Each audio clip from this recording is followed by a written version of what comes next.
২০২৩-২৪ অর্থ বছরে রাজস্ব অর্থায়নে জেলা পরিষদ সিরাজগঞ্জ কর্তৃক বাস্তবায়িত দেশে পরিবহন খাতে দুর্ঘটনা রোধে দক্ষ গাড়ি চালক ও টেকসই জীবিকা নিশ্চিত করার লক্ষ্যে ড্রাইভিং প্রশিক্ষণ কোর্সের উদ্বোধন করা হয়েছে। বিস্তারিত দেখুন সিরাজগঞ্জ জেলা প্রতিনিধি আশরাফুল ইসলাম জয়ের প্রতিবেদনে।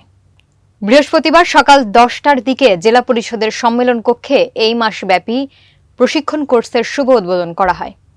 জেলা পরিষদের প্রধান নির্বাহী কর্মকর্তা মোহাম্মদ আনিসুর রহমানের সভাপতিত্বে উদ্বোধন করেন সিরাজগঞ্জ জেলা পরিষদের চেয়ারম্যান আলহাজ শামীম তালুকদার লাবু। এ সময় উপস্থিত ছিলেন ডিজিটাল ড্রাইভিং প্রশিক্ষণ কেন্দ্রের পরিচালক মোহাম্মদ মাহফুজুর রহমান সহ যুব প্রশিক্ষণ কেন্দ্রের অন্যান্য কর্মকর্তা কর্মচারীবৃন্দ। এই প্রশিক্ষণে বিভিন্ন উপজেলার ২ শিফটে ৪০ জন প্রশিক্ষণার্থীরা ড্রাইভিং প্রশিক্ষণে অংশগ্রহণ করেন।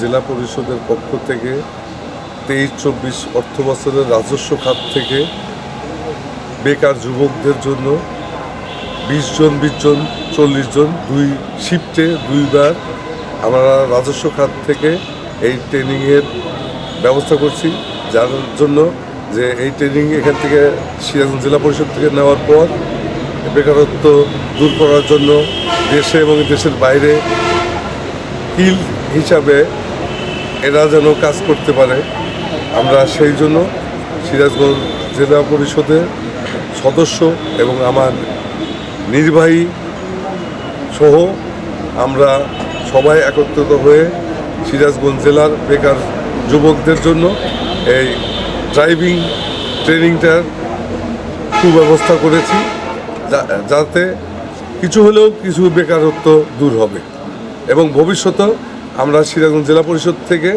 আরও কম্পিউটার, সেলাই মেশিন এবং ব্লক বাটিক সহ অন্যান্য বেশ কিছু আমরা প্রশিক্ষণের ব্যবস্থা করব।